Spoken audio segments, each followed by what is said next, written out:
우리 좌우 보시면서 인사를 하겠습니다. 참 잘 오셨습니다. 기도에 오신 여러분이 승리자입니다. 네, 기도에 오신 분 여러분이 승리자입니다. 한 주간의 마침표는요, 기도인 것 같습니다. 네, 그렇죠? 네, 하나님 주시는 은혜가 오늘도 여러분에게 충만하게 머물고 또 한 주간에 쌓였던 모든 피로가 풀려지는 은혜의 시간 되시길 주 이름으로 축복합니다. 하나님의 백성의 신앙은 어떻게 성장할 수 있을까요? 여러분은 어떤 과정을 거쳐서 신앙 성장을 이루어 왔습니까? 교회에서 담임 목사님 그리고 또 장로님들 기도 그리고 교회에서의 리더들 기도해 주시는 다양한 환경을 통해서 아마 많은 신앙 성장이 있었을 것입니다. 또 하나님께서 어떤 분들은 마음에 양심에 신앙의 중심에 직접 가르쳐 주셔서 점차 바뀌어온 분들도 있었을 것입니다.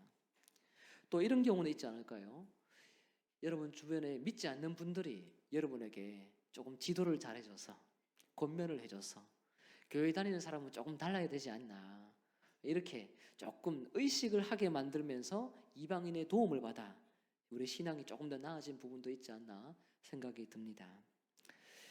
저는 신앙 성장에 대해서 크게 세 가지로 분류할 수 있다고 봅니다.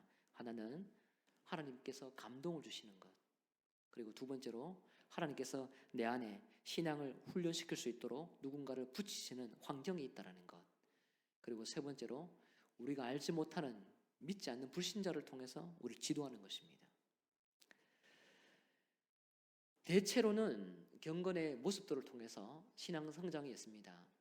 하나님께서 우리에게 직접 가르쳐 주시는 경우는 아주 일시적이고 부분적이고 군데군데 우리 마음이 열릴 때, 조금 더 켜질 때에 받아들일 때가 많습니다.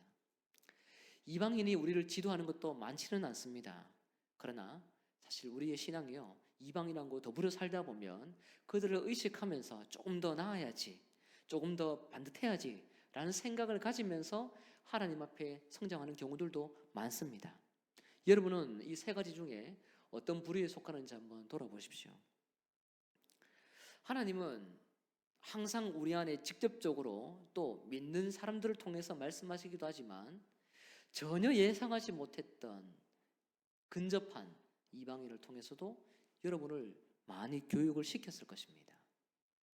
하나님은 돌들을 통해서도 직접 찬양을 받으실 수 있는 분입니다.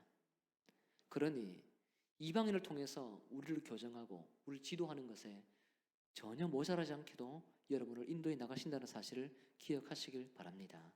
요나서에 기록되어 있는 내용이 그런 내용이에요.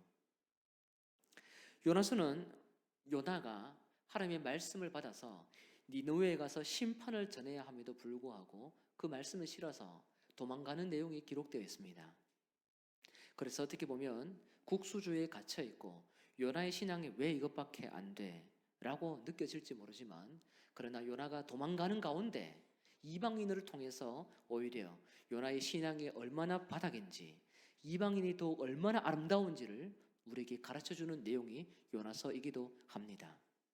오늘 본문에 보게 될 내용과 또 앞으로 차차 보게 될 니느웨 성의 변화, 그 땅에 있는 많은 사람들이 하나님께로 돌아올 준비가 되어서 끊임없이 본국에 있던 이스라엘 민족보다도 이방인이 하나님을 더 찾고 있는 그런 모습들이 있다는 것을 우리는 요나서를 통해서 확인할 수 있습니다.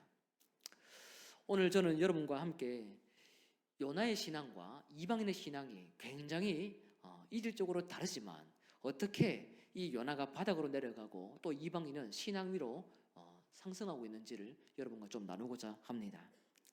큰 폭풍이 바다를 강타했습니다. 그 바다는 요나가 도망가고 있는 배가 지나가는 길목입니다. 모든 선원들, 모든 선장이 함께 모여서 자기 신을 찾았습니다. 살고 싶은 곳이죠. 그리고 최대한 배를 가볍게 만들어서 배가 이 풍랑으로부터 잘 그 물결을 타서 움직일 수 있도록 물건을 버렸습니다. 자신의 생명이 물건보다 더 중요하다는 것을 알았기 때문입니다. 종교적으로나 이성적으로나 공동체적으로 안에 모여있던 모든 무리들, 요나를 제외한 모든 무리들이 한 마음으로 할 수 있는 최선의 일을 감당했습니다. 그러나 요나는 배 밑에서 잠을 잤습니다. 이제 무리들은 특별한 결단을 하나 합니다. 그 결단은 도대체 이 풍랑이 왜 우리에게 찾아왔느냐, 그 찾아내자. 원인을 찾아내자. 이 풍랑은 그냥 찾아온 것이 아니라 아마 신이 우리에게 재앙을 내린 것이다 라고 그들은 판단했습니다. 그래서 이 신의 재앙을 해결하기 위해서는 무언가 한 사람이 분명히 우리 안에 잘못된 그런 죄가 있다, 신을 노하게 한 원인자가 있을 것이다 라고 생각을 하며 제비뽑기를 합니다. 그 사람 찾아내자. 그렇게 해서 뽑혀진 사람이 요나입니다. 요나에게 이렇게 묻습니다. 누구 때문에 재앙에 임했느냐? 처음부터요, 요나 너가 잘못했네, 이것이 아닙니다. 누구 때문에 재앙에 임했느냐라고 묻습니다. 제비 뽑히면 그렇지 않습니까? 너 어디서 왔니? 바로 소속을 물을 것 같습니다. 그런데 무리들은요 굉장히 예의가 바라요. 읽어보시면 아시겠지만요, 굉장히 예의가 바랍니다. 윤리와 상식이 얼마나 충만한지 몰라요. 굉장히 도덕적인 인물들입니다. 누구 때문에 재앙에 임했느냐라고 물으니까 요나가 자기라고 이야기하면서 생업, 출신, 국가, 민족 이런 것에 대해서 다 묻자 답변을 해줍니다. 1장 9절에 보면요 이렇게 대답하죠. 그가 대답하되 나는 히브리 사람이요 바다와 육지를 지으신 하늘의 하나님 여호와를 경외하는 자로라 하고. 요나는 히브리 사람입니다. 이스라엘 민족 사람입니다. 바다와 육지를 지으신 하늘의 하나님을 믿고 있습니다. 그 하나님을 경외하는 사람이라고 자신을 드러냅니다. 출신, 국가, 민족, 생업 다양한 것을 물었는데 자신의 신앙 고백을 드러냅니다. 요나의 이 신앙 고백은 굉장히 깊은 고백이에요. 우리도 신앙 고백할 때에 사도신경으로 신앙 고백하지 않습니까? 그 신앙 고백, 그것을 깊게 이해하려면 여러분 끊임없이 배우고 또 소화하고 그것을 고백하고 또 삶으로 살아낼 때에 그 깊은 맛이 무엇인지 알게 될 겁니다. 또 그것을 아마 누리고 있을 거예요. 요나가 고백하는 이 신앙 고백도 굉장히 깊은 거예요. 바다, 육지, 그것을 다스리는 분은 하늘의 하나님입니다. 육희공이 다 등장했습니다. 만물을 창조하신 하나님을 믿고 있어요. 이보다 더 깊은 신앙은 없습니다. 여러분, 하나님께서 만물을 창조하셨다는 사실이 창세기 1장에 기록되었습니다. 1장 1절의 기록 내용이 무엇입니까? 태초에 하나님이 천지를 창조하시느라. 이 고백 안에는 하나님께서 앞으로 하시고 싶어하는 계획, 만물 창조, 섭리, 통치, 다스림, 모든 구원의 사역까지요 하나님은 다 압축적으로 담고 있는 가운데에서 성경 기자에게 감동을 주셔서 신앙 고백을 하게 하는 선포 내용이 태초에 하나님이 천지를 창조하시니라 라는 말씀입니다. 이 문장은 우리가 쉽게 외워지지만 쉽게 또 안다고 생각하지만 이 신앙 고백에는 너무 깊은 것이 담겨 있어요. 이스라엘 백성들은 이런 하나님의 창조의 사건 앞에 모두가 엎드리게 됩니다. 우리가 잘 아는 대로 그 창조 아래 하나님은 모든 고백대로 천지 만물을 창조하십니다. 하나님께서 하늘에 궁창을 두셔서 하늘 위의 물과 하늘 아래의 물로 나누기도 합니다. 그렇게 해서 하늘이 생기는 것이죠. 땅에 있는 하늘 아래에 있는 모든 물들이 있죠. 그 모든 물들을 한쪽으로 몰아붙입니다. 한쪽으로 물을 모읍니다. 물을 모으니까 무엇이 드러났습니까? 묻이 드러났죠. 묻이 드러납니다. 묻을 이름으로 어떻게 붙입니까? 땅으로 붙입니다. 물을 몰아내니까 땅이 등장을 했어요. 땅이 만들어진 것이 아니라 물을 몰아내니까 땅이 등장했습니다. 굉장히 신비로운 방법으로 하나님이 땅을 창조합니다.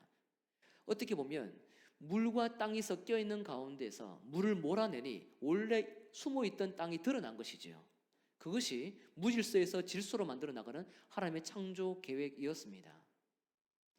하나님은 그렇게 땅 아래에 있는, 하늘 아래에 있는 땅과 물 나누어서 바다와 육지, 그것이 기준이 무엇인지를 선명하게 보여주었어요. 하늘에 있는 물, 그리고 그 하늘에서 하나님은 직접 다스리고, 이 땅에는 물이 더 이상 침범할 수 없는 땅의 공간이 있으며 그 땅 옆에는 물이 있습니다. 그렇게 하나님은 말씀으로 이 하늘과 땅과 바다를 다 만드셨습니다. 하나님의 허락이 있어야 바다가 땅을 침범할 수 있어요. 하나님의 허락이 없으면 바다가 땅을 침범할 수 없습니다. 하늘 위에 있는 물도 함부로 떨어질 수가 없어요. 왜 그렇습니까? 하나님의 허락이 없기 때문입니다. 그래서 창세기 6장에 이 땅에 살고 있는 모든 사람들이 죄를 범하자 하나님께서 홍수를 내게 하죠. 모든 구멍이라는 구멍에서는 다 물이 올라오고 하늘에서도 물폭탄이 떨어집니다. 세상 전체가 다 물로 덮여집니다. 그 물이 어떻게 됐습니까? 하나님의 허락하에 하나님이 명령했으니 물이 구멍이라는 구멍에서는 다 올라온 거예요.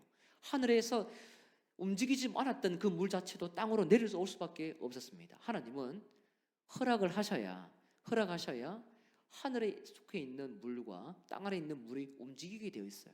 허락이 없으면 절대로 이 땅과 하늘과 바다 모든 기준들은요, 하나님 허락이 없으면 항상 그 자리를 지키게 되어 있습니다.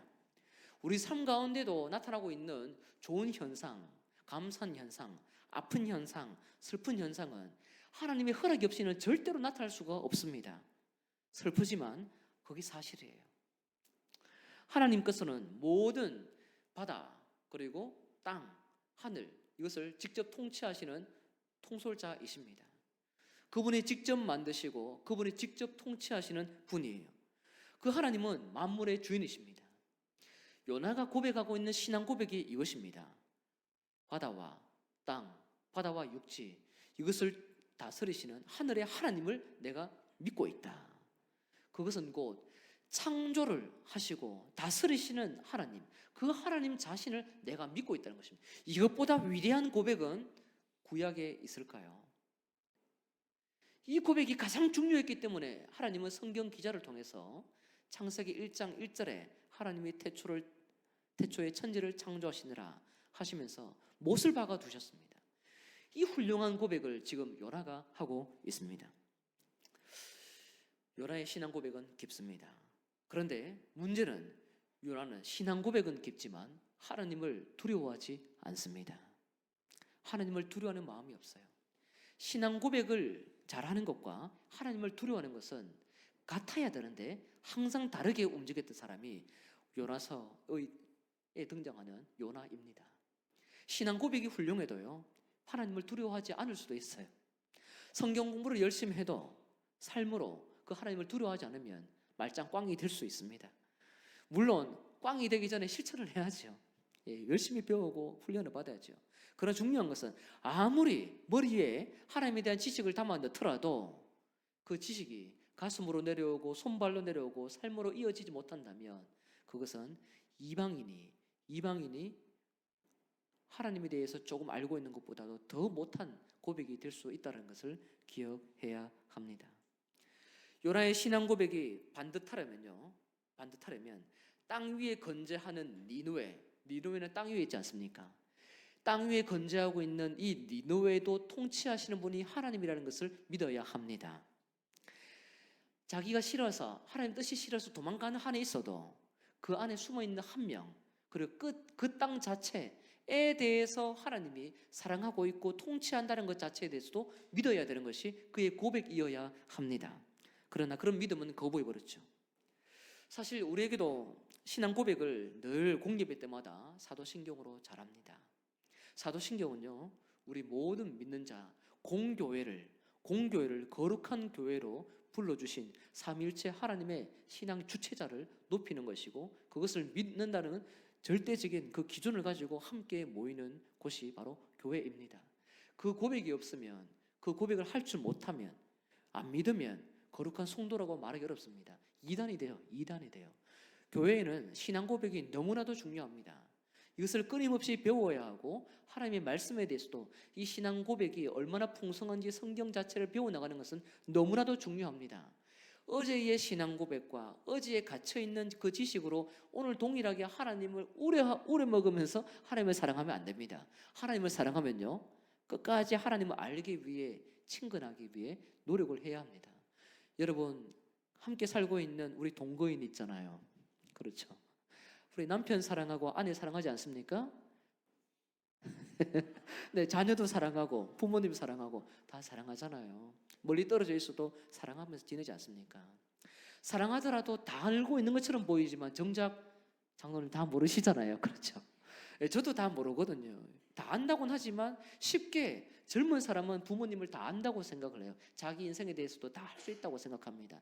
당당해요. 그러나 얼마나 많이 넘어집니까? 쉽게 우리는 믿음에 있고 고백을 한다고 하지만 지식이 있지만, 그러나 그것이 정말 살아있는 지식이 되려면 끊임없는 믿음의 투쟁이 쌓여져야 되고 그 하나님을 풍성하게 알아가고 젖어 있어야 겨우 움직이게 되는 것이 우리의 신앙이기도 합니다. 그렇기 때문에 늘 주일날 예배뿐만 아니라 공적인 예배와 또 함께 가정에서 예배 드리는 것, 말씀을 읽는 것, 통독을 하는 것, 기도를 하는 것, 신앙 고백이 삶으로 체질화되게 하기 위해 끊임없이 주님께 붙어 있어 살아야 겨우 우리가 움직이게 된다는 것을 기억한다면 우리는 신앙 고백을 강조해도 지나치지 않다는 것을 알게 됩니다. 더 중요한 것은 그 고백이 삶이 되게 하는 것입니다. 고백이 삶이 되지 않으면 그 모든 것은 세상 가운데 뿌려지는 맛없는 소금과 같이 짓밟히게 된다는 것이지요. 신앙 고백의 주체자이신 하나님을 두려워하지 않는 것, 그것은 신앙이 아닙니다. 신앙이 아닙니다. 불신자들도요, 예수님이 십자가에 죽은 것 알아요. 조금 압니다. 지식을 일부분 알아요. 알지만 믿지 않습니다. 믿는다라는 것은요, 함께 그 모든 신앙 고백의 주체자이신 하나님과 교제하는 것이고 관계를 맺는 것이 믿음입니다. 그것이 믿음이에요. 믿음은 지식적이고 동의적인 믿음이 아니라 함께 교제하고 관계를 맺는 것입니다. 그것이 있을 때에 믿는다고 이야기를 할 수가 있는 거예요. 올바른 이 신앙 고백이 없는 사람, 그것도 문제지만 신앙 고백이 있어도 신앙 고백대로 살지 않는 것, 그것도 굉장히 문제입니다. 귀신도 신앙을 고백할 수 있습니다. 하나님을 두려워하지 않지만. 그래서 야고보서 2장 19절에 보면 이런 말씀이 있습니다. 함께 읽겠습니다. 시작. 내가 하나님은 한 분이신 줄을 믿느냐? 잘하는도다. 귀신들도 믿고 떠느니라. 아멘. 야고보서 2장을 읽어보면 교회 내에 정말 많은 성도들이 축복을 잘하는 내용이 등장합니다. 어떻게 축복합니까? 성도님을 향해서 더울 때에 시원하게 지내십시오. 배고플 때에 배부를 수 있도록 끊임없이 여러분을 위해서 빌겠습니다. 기도합니다. 샬롬을 빌려주고 다양한 문제가 있을 때 축복을 해줍니다. 여러분, 그것이 잘못되었다고 야고보는 지적합니다. 왜 그렇습니까? 축복해주는 그런 선포는 있지만 직접 도와주는 손발의 움직임은 없거든요. 그래서 행함이 없는 믿음은 죽은 것이다 라고 지적을 합니다. 믿음은 반드시 행함이 따라옵니다. 행동이 있어요. 역사합니다. 믿음은 살아있는 거예요. 살아있는 것입니다. 여러분, 믿음 살아있습니까? 네. 소극적이어도 괜찮습니다. 믿음은 살아있는 것입니다. 믿음은 항상 안주하고 가만히 있는 것이 아닙니다. 믿음은 심장처럼 움직이게 되어 있습니다. 이런 고백, 하나님에 대해서 고백하고 하나님이 한 분인 것을 믿지만, 그런데 서로의 성도들의 형편을 돌아보면서 채워주고 돌보지 않는 가운데에 하나님 한 분만 믿는다고 고백하는 거, 그거 누가 할 수 있는 줄 아니? 귀신도 할 수 있는 거예요. 귀신도 하나님의 한 분인 것 알아. 그러나 귀신은 도와주지 않잖아. 마치 너희들의 신앙은 귀신과 같다라고 지적을 하는 것입니다. 얼마나 무섭습니까? 우리 신앙이 고백이 있어도 돕지 않는 것, 움직이지 않는 것, 행동하지 않는 것, 그것은 귀신과 같습니다. 누구와 같다고요?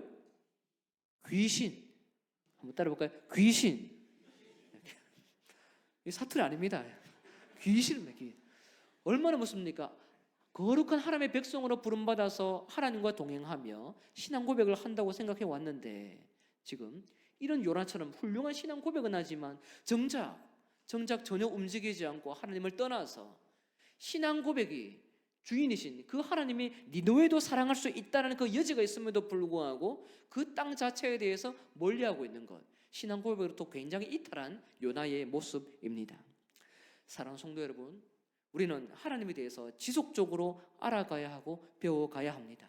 동시에 그 알고 배워나가는 그 하나님이 우리 삶 가운데 주인이 될 수 있도록 우리 모든 신앙의 연약한 부분, 그 부분까지 하나님의 통치가 있을 수 있도록 여러분 신앙을 하나님께 내어 비치길 주의 이름으로 축복합니다. 그럴 때에 신앙 고백이 삶이 될 수 있습니다. 신앙 고백은 입술의 고백이 아니라 삶이 될 때에 진정한 고백이 된다는 사실을 믿으시길 주의 이름으로 축복합니다. 무리들은 요나가 제비 뽑힌 후에 두려워하면서 어떻게 행동해야 되는지 요나에게 묻습니다. 요나야, 우리가 어떻게 해야 되겠니? 우리가 어떻게 하면 이 재앙에서 풀려날 수 있니? 라고 묻습니다. 요나는 자기를 바다에 던지라고 말합니다. 그러면 풍랑이 잔잔해진다고 말합니다. 그래서 실제로 요나를 바다에 던지자 풍랑이 잔잔해졌습니다.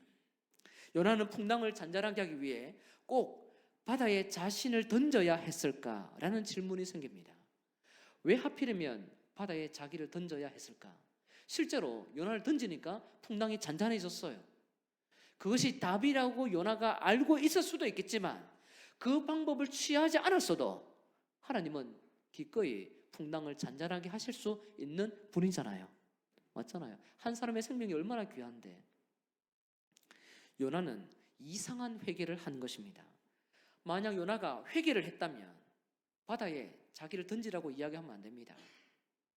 요나가 만약 회개를 했다면 오히려 선원들과 함께 모두가 육지로 돌아가기 위해 지금 배를 끊임없이 노를 저으면서 움직이고 있기 때문에 그 노를 젓는 것에 힘을 써야 할 것입니다.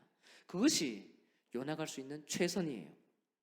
요나가 말한 대로 육지와 바다를 지으신 하늘의 하나님을 믿는다면 이 풍랑이 갑자기 잔잔해지지 않는다 할지라도 기꺼이 하나님은 우리가 젓는 이 노를 통해서 육지에 도달할 수 있도록 능력을 주시는 분이다라는 것을 믿게 될 것입니다. 그것이 요나가 믿고 있는 육지와 바다를 창조한 하늘의 하나님입니다. 하나님은 사람이 감당할 수 없는 이 풍랑이 있다 할지라도 노를 저어서 기꺼이 육지로 데려갈 수 있는 분이에요.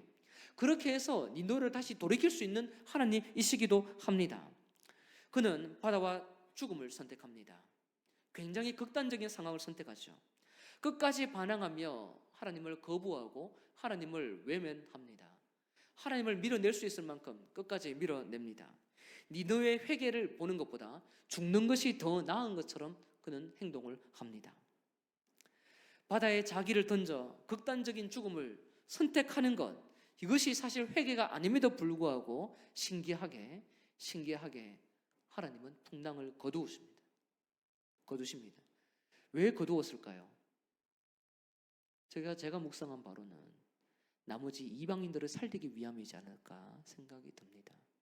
하나님께는 요나도 중요하지만요, 이방인 같이 배 타고 있는 이 사람들도 너무 중요해요. 그렇기 때문에 요나를 바다에 던짐으로 인해서 나머지 이방인들이 살아서 다시 자기들이 원래 가야 될 길들을 가도록 하나님이 허락했지 않았을까 생각이 듭니다. 중요한 것은 요나는 바다를 선택했다는 거예요. 죽음을 선택했습니다. 하나님을 대적하는 끝장판, 정말 끝장판을 보여주는 것이 요나입니다. 막다른 골목에서 성도가 선택한 죽음의 의미, 이것은 어떤 의미가 있을까요? 이 땅의 어려움을 받아들이기 싫을 때 우리는 극단적인 선택을 할 때가 있습니다. 절대 그러면 안 되죠. 이 땅에서 하나님께서 행하는 사건, 속도, 방향, 방법, 내용, 그 어떤 것보다도 죽는 것이 낫다라고 생각할 때에 우리는 하나님을 죽음 뒤로 밀어냅니다. 죽음을 통해서 하나님의 주권을 덮어버리려고 하는 것이지요. 여러분, 우리의 생명은 하나님께 있습니다.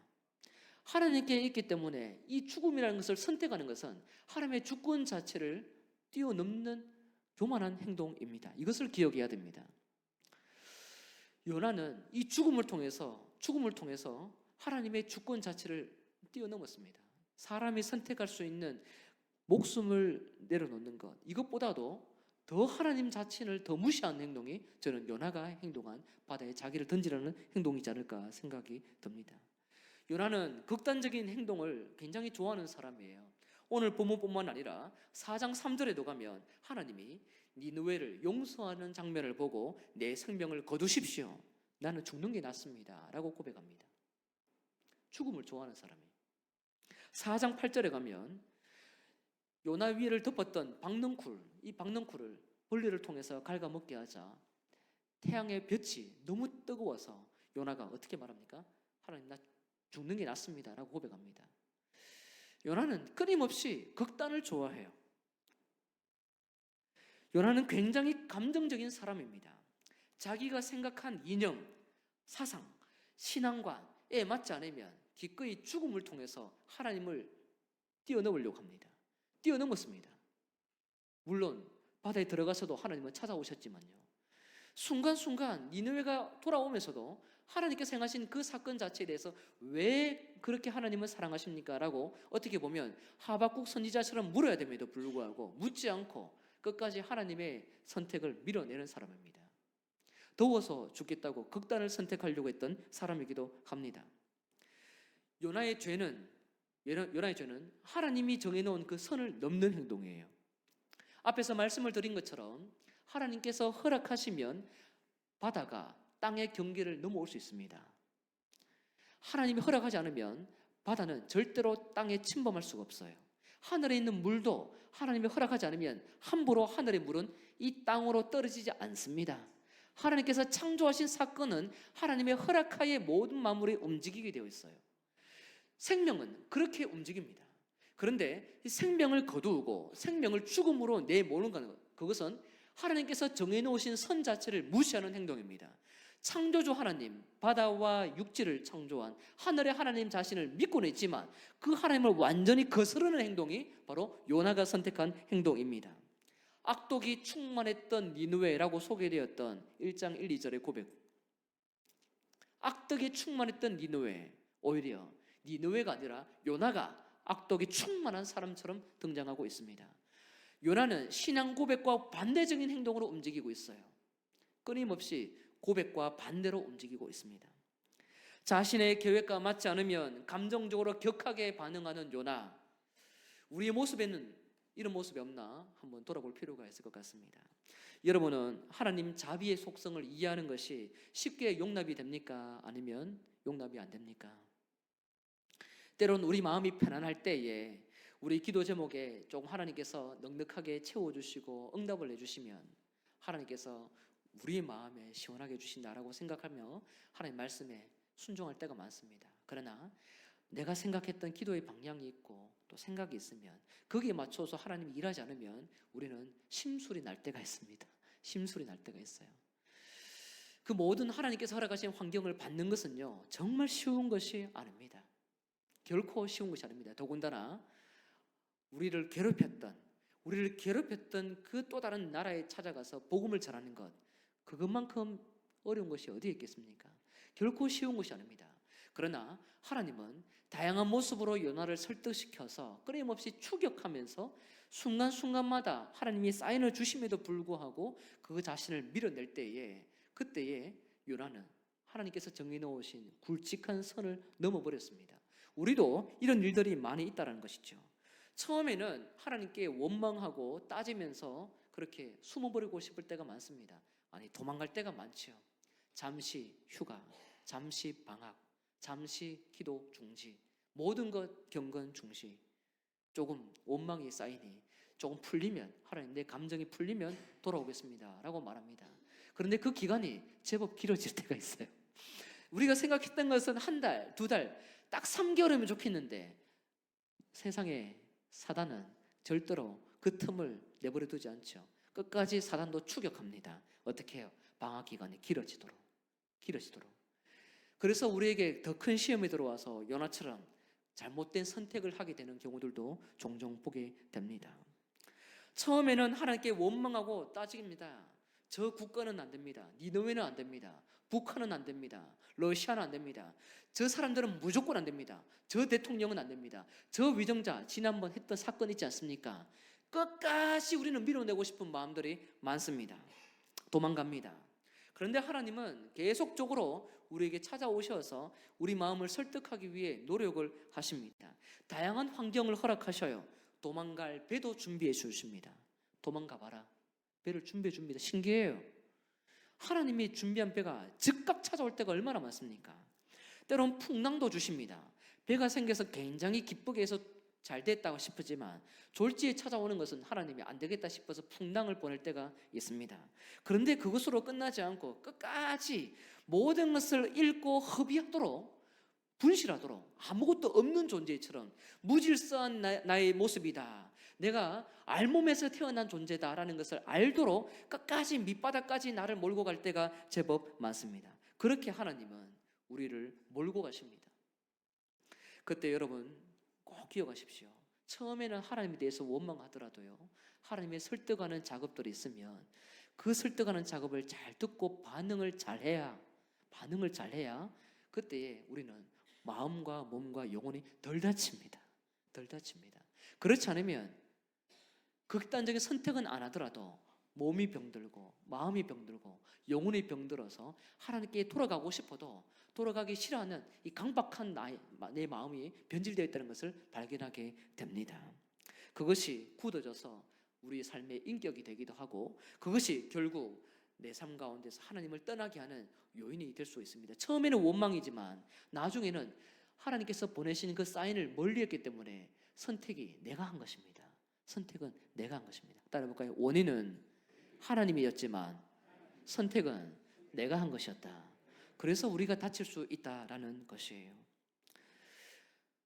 성도 여러분, 어려움이 있어도 처음에는 살짝 토라질 수 있지만요, 빠르게 하나님께로 돌아올 수 있는 그런 지혜로운 여러분 되시길 주의 이름으로 축복합니다. 모든 상황을 무방비 상태로 여러분을 몰고 가시면 반드시 사고가 납니다. 반드시 내가 아프고 주변을 또 다치게 하고 힘든 일들이 많이 생깁니다. 주님은 그것을 원하지 않습니다. 주님은 끝까지 여러분을 축여가십니다. 그래서 온전한 그 신앙 고백도로 살기를 원하는 것이죠. 성도 여러분, 하나님의 사랑을 다 이해할 수 없더라도 그 사랑의 크기를 다 알기 위해 하나님 앞에 먼저 항복할 수 있는 여러분 신앙 되시길 주의 이름으로 축복합니다. 여기서 우리는 요나와 반대 행동을 하는 이방인들의 모습을 마지막으로 보려고 합니다. 이들은 풍랑 앞에서 죽을 위기에서 자기 신들을 찾았던 사람들입니다. 자기가 믿는 저마다의 신이 있어요. 자기의 종교가 있습니다. 그러나 여호와의 얼굴을 피한 요나가 제비 뽑기에서 뽑혔을 때에 모두가 두려워합니다. 요나서 1장 10절을 한번 읽겠습니다. 시작. 자기가 여호와의 얼굴을 피함인 줄 알고 그들에게 말하였으므로 무리가 알고 아멘. 선원들은 10절에 보면 심히 두려워했습니다. 요나가 여호와의 낯을 피해서 도망간다는 것을 알고 굉장히 두려워했습니다. 하나님을 믿지도 않는 사람들인데 두려워했습니다. 그리고 이렇게 묻죠. 네가 어찌 그렇게 행하였느냐? 어찌 그런 일들을 선택했느냐? 하나님을 잘 아는 요나는 하나님을 두려워하지 않습니다. 그런데 이런 일을 선택한 요나, 이 사건 자체를 보고 하나님에 대해서 이방 사람들은 두려워합니다. 두려워해야 될 사람은 두려워하지 않고 두려워하지 않아도 될 사람은 두려워합니다. 여호와의 얼굴을 피한 것, 신의 얼굴을 피하는 것은 이방인이라 할지라도 자기들이 믿고 있는 그 신을 피하면 두려운 일들이 생긴다는 것을 알고 있기 때문에 종교적인 상식으로 도저히 용납할 수가 없었습니다. 그래서 두려워했던 거예요. 어떻게 감히 그럴 수 있어? 신을 믿는데 어떻게 신의 얼굴을 피할 수가 있어? 그런 일은 절대로 하면 안 되지. 신 앞에 양심이 있는 사람들의 발언입니다. 지금 이 풍랑도 요나가 선택되었고 요나가 여호와의 얼굴을 피해서 일어난 사건인 것을 알기 때문에 이들은 아마 하나님을 당장은 믿지 않는다 할지라도 하나님이 살아있다는 것을 간접적으로 느꼈던 것 같습니다. 그렇기 때문에 두려워했던 거예요. 두려워했습니다. 뿐만 아니라 요나가 자기를 바다에 던지면 바다가 잔잔해진다라고 말하지 않습니까? 그때 이들이 어떻게 행동하느냐 하면 1장 13절 이렇게 행동합니다. 그러나 그 사람들이 힘써 노를 저. 그 사람들이 힘써 노를 저 배를 육지로 돌리고자 하다가 바다가 그들을 향하여 점점 더 흉흉함으로 능히 못하더라. 바다에 던지면 살 수 있어 말을 했습니다. 그런데 이들은요, 그러나 그 사람들이 힘써 노를 저었다고요. 요나는 답을 알려줬습니다. 풍랑에 잠재울 수 있는 유일한 방법, 나를 바다에 던지면 괜찮아져. 그럼 던져야지. 그렇지 않습니까? 당장 던져야지. 왜 이들은 용을 쓰고 있을까요? 요나와 자기의 생명, 모든 생명들은 중요하다는 것을 이 사람들은 잘 알았습니다. 요나 생명 바다에 던지면 당연히 풍랑이 없어질 걸 알겠지요. 그러나 그들의 선택은 요나의 생명 자체를 바다에 던져 죽이는 것이 목적이 아니었습니다. 오히려 요나를 살려서 생명을 유지시켜서 함께 육지로 돌아가는 것, 그것을 원했습니다. 그래서 힘써 노를 저어서 육지로 들어가려고 노력을 했던 것이죠. 요나는 하나님 앞에 지금 벌을 받을 수 있다는 것을 이 함께 하고 있는 이방인들은 다 알고 있습니다. 그러면 기꺼이 자신들은 피해자가 되면 안 되잖아요. 자신의 생명까지 피해를 입으면 안 되잖아요. 그러면 당장이라도 요나를 바다에 던져야죠. 그런데 그것을 하지 않습니다. 신의 노여움을 달래기 위해 사람을 바다에 던지는 것, 옳게 보여도 섣부르게 행동하지 않는 사람들이 이방 사람들이에요. 신을 두려워하기 때문에 이것은 가능한 것입니다. 여러분, 신을 두려워하는 것이 여러분에게 어떤 의미입니까? 물론 여러분은 신을 믿는 것이 아니라 하나님을 믿고 있지 않습니까? 하나님을 믿는다는 것이 여러분에게 이방인과의 관계, 이방인의 생명에 대해서 어떻게 작용을 하고 있습니까? 성경을 보면 신을 두려워하는 사람들이 종종 다양한 모습으로 등장하는데 한 두 가지 정도 여러분에게 소개하겠습니다. 첫 번째로 출애굽기 3장에 보면 우리가 잘 아는 모세의 어머니 요게벳이 나옵니다. 애굽 왕 바로가 사내 남자를 다 발에 받들어 죽이라고 이야기했습니다. 아이를 3개월 동안 데리고 있었습니다. 무려 3개월이에요. 무려 3개월. 그리고 3개월 지나서 이 아이를 더 이상 데리고 있을 수 없는 상황이 되어서 이 아이를 상자에 담아서 나일강에 떠 보냅니다. 요게벳은 왜 3개월 동안 데려 있었을까요? 그 아이의 생명 자체가 소중하기 때문입니다. 부모의 입장에서 누가 함부로 자녀의 생명을 다루겠습니까? 하나님을 믿고 있고 하나님을 경외하고 있는 요게벳의 자리, 그의 자리에서 엄마로서의 역할도 중요하지만 하나님을 믿고 있는 이 상황 속에서 아이를 쉽게 죽이는 것은 용납되기 어렵습니다. 창세기 42장 18절에도 보면 요셉 이야기가 나옵니다. 요셉은 우리가 잘 알듯이 배에 다른 형제들에게 팔려서 애굽에 갑니다. 여러 상황으로 애굽의 총리까지 올라가지요. 그때 마침 기근이 들어서 배에 다른 형제들이 요셉에게 찾아옵니다. 애굽 총리에게 찾아와서 양식을 얻으려고 하죠. 그래서 요셉을 만납니다. 그런데 형제들은 요셉이 요셉인지 모릅니다.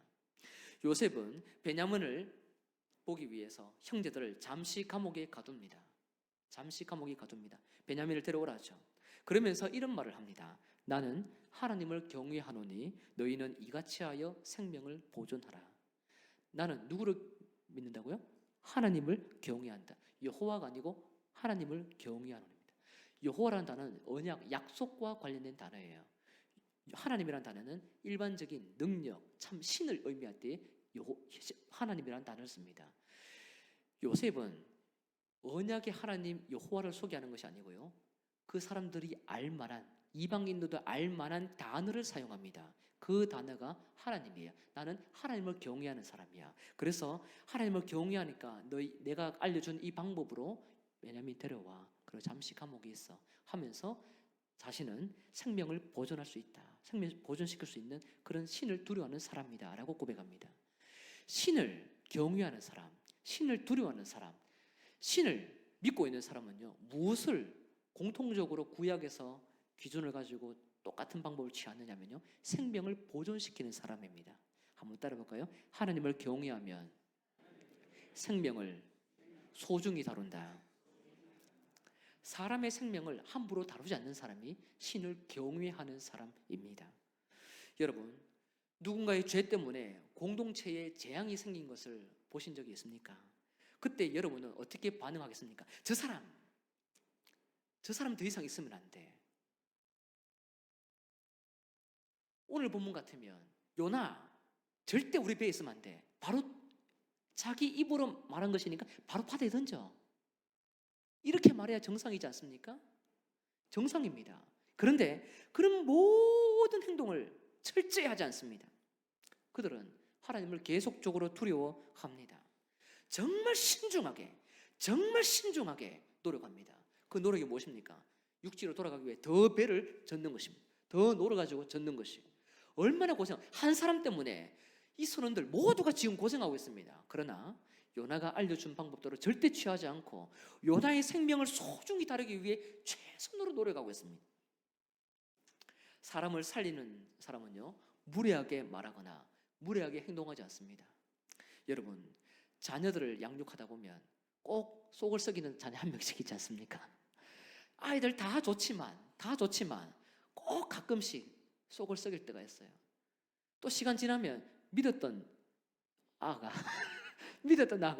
꼭 이렇게 괜히 또 실망시키는 경우들이 종종 있지 않습니까? 저희 집에도 있습니다. 저는 아닌 것 같습니다. 모두가 정말 이렇게 서로에게 덕이 된다고 생각하는데 꼭 한 명씩 그렇게 등장할 때 있습니다. 그때에 가족을 멀리 보내는 경우가 없지 않습니까? 그런 경우는 하지 않습니다. 하나님을 두려워하고 신을 두려워한다는 것은 그런 의미입니다. 공동체도 마찬가지예요. 교회이든 가정이든 직장이든 능력이 있고 함께 내 마음이 들어서 같이 가는 것이 아니라 아픔이 있고 슬픔이 있고 혹이라도 누구 때문에 재앙처럼 느껴지는 상황이 환경이 몰려진다 하더라도 그 속에서 그 자체를 밀어내는 것이 아니라 함께 어떻게 갈 수 있는지를 철저히 기도하면서 무례하게 행동하지 않는 것, 이것이 바로 오늘 본문에 등장하는 여호와를 두려워했던 사람들의 특징이었습니다. 끊임없이 노력합니다. 그리고 기도를 합니다. 요나서 1장 14절에서 16절을 함께 읽겠습니다. 시작. 무리가 여호와께 부르짖어 이르되 여호와여 구하고 구하오니 이 사람의 생명 때문에 우리를 멸망시키지 마옵소서. 무죄한 피를 우리에게 돌리지 마옵소서. 주 여호와께서는 주의 뜻대로 행하심이니이다 하고 요나를 들어 바다에 던짐에 바다가 뛰노는 것이 곧 그친지라. 그 사람들이 여호와를 크게 두려워하여 여호와께 제물을 드리고 서원을 하였더라. 아멘. 14절을 보면요, 부르짖습니다. 부르짖어요. 기도를 합니다. 구하고 구하오니 이 사람의 생명 때문에 우리를 멸망시키지 마십시오. 어쩔 수 없이 우리가 던집니다. 어쩔 수 없이 던집니다. 그러고 나서 풍랑이 다 깔았습니다. 그리고 16절을 보면 여호와를 또 크게 두려워하면서 제물도 드리고 소원까지 합니다. 무리들은 요나를 던지면서도 하나님을 두려워했습니다. 요나가 심판을 받는 것에 동참한 이방인들이지만 그것을 마땅하게 여기지 않고 하나님을 두려워했어요. 무리들은 요나와 너무 다른 사람들입니다. 요나는 니느웨 사람들을 향한 하나님의 사랑 자체가 싫었습니다. 사실 니느웨는 망할 수 있지만 니느웨 안에 망하지 않아야 될 그 사람이 한 명도 있을 수 있다는 것에 대한 개연성을 가져야 되는데 요나는 그 마음도 없었습니다.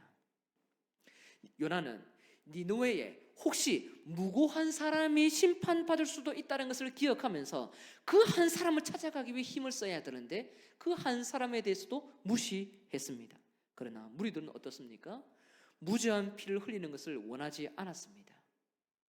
그래서 계속 노를 젓다가 힘들어서 어쩔 수 없이 그렇게 던지는 것이지요.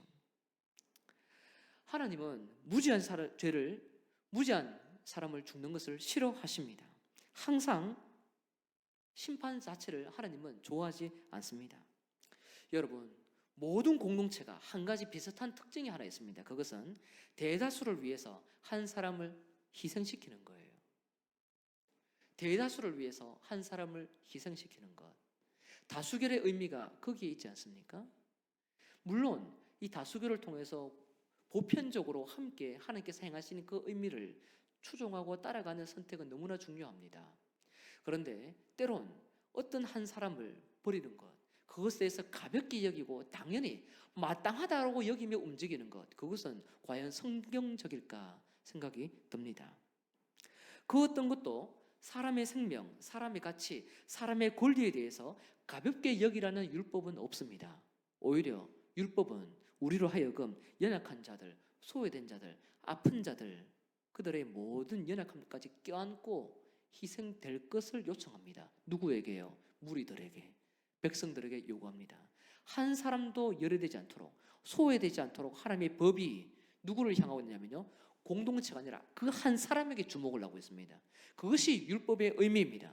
법은 모두를 위한 것이지만 연약한 한 사람의 피해를 입을까 봐 주어지는 것이 바로 율법인 줄 믿으시길 바랍니다. 그렇게 교회는, 하나님 나라는 한 사람을 위해서 소중하게 다루어 살아갈 수 있는 공동체입니다. 하나님의 뜻이 머무는 곳이에요. 하나님은 무죄한 자가 피를 흘리는 것 율법에서 금하고 있습니다. 율법도 모르는 이방인들이 지금 율법을 적용하고 있습니다. 율법의 율자도 들어본 적이 없는 사람들이 하나님을 두려워하는 그 의미 하나로 무죄한 사람, 무죄한 사람. 물론 하나님 앞에 심판받을 만한 행동을 해서 요나가 혼나야 되지만, 그러나 심판받아야 될 그 요나까지도 껴안고 그들의 생명을 위해서 보호해주기 위해 노력을 했던 사람이 바로 이방인들이었습니다. 율법을 모르는 사람들이 어떻게 이렇게 훌륭한 사람이 존재할 수 있을까요? 사랑하는 성도 여러분, 우리는 연약합니다. 때로는 요나처럼 고집을 피워 하나님의 뜻을 끝까지 밀어낼 때도 있습니다. 그런데 무죄한 자에 대한 관심을 잃어버리면 안 됩니다.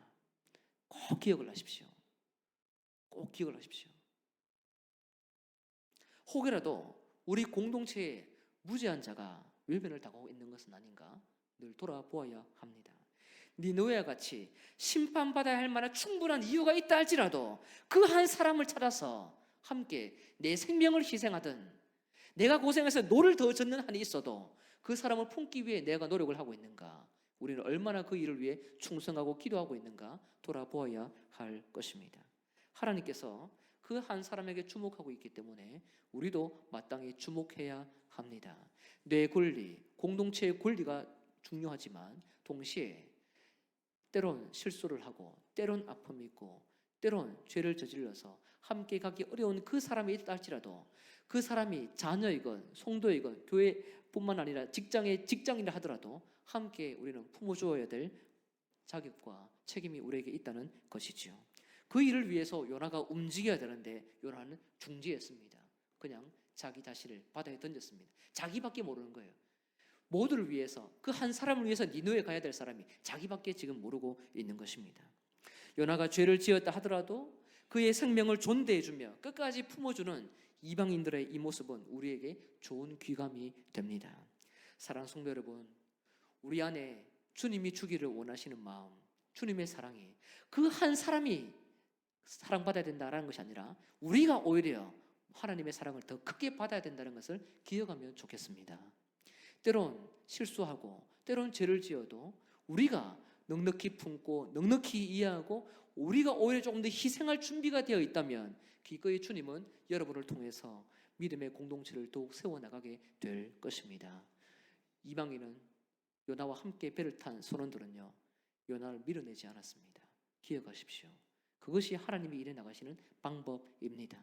요나는 자기와 자기 국가의 자존심 때문에 니느웨를 죽이려고 했지만 이방인들은 자기를 희생시켜 요나를 살려내려고 했습니다. 이방인이 교회를 살려내려고 했습니다. 교회는 그것을 배워야 합니다. 이방인이 얼마나 하나님을 두려워할 수 있는지에 대한 그 마음을 교회가 동일한 마음을 갖고 올바른 신앙 고백 위에 서거라.